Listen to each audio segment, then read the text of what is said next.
कार्यवाहीसाठी आलेल्या निवेदनावरती मुख्यमंत्र्यांची खोटी स्वाक्षरी असं समोर आलेलं आहे। मुख्यमंत्री सचिवालयाकडून मरीन लाईन पोलीस स्थानकामध्ये तक्रार करण्यात आली आहे। कार्यालयीन कर्मचाऱ्यांना सतर्कपणे काम करण्याचा इशारा सूचनाही देण्यात आलेल्या आहेत।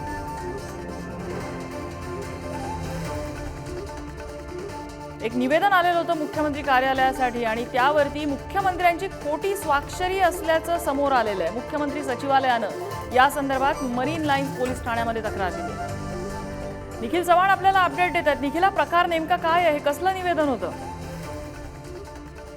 नक्की नम्रताजी, पाहायचं झालं तर मुख्यमंत्री एकनाथ शिंदे हे जेव्हापासून मुख्यमंत्री झाले तेव्हापासून अनेक जे कार्यकर्ते असतील महाराष्ट्र राज्यातील विविध ठिकाणाहून आहे ते अनेक निवेदन घेऊन मुख्यमंत्री सचिवालय कार्यालयात मुख्यमंत्र्यांची भेट घेण्यासाठी अनेक नागरिक हे येत असतात।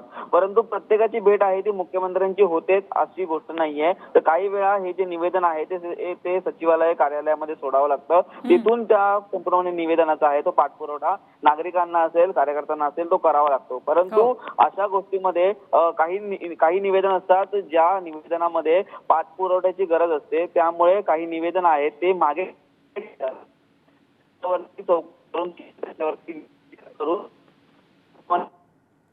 निखिल, काही तांत्रिक अडचणींमुळे तुमचा आवाज पोहोचत नाहीये, मात्र हा अतिशय धक्कादायक प्रकार आहे।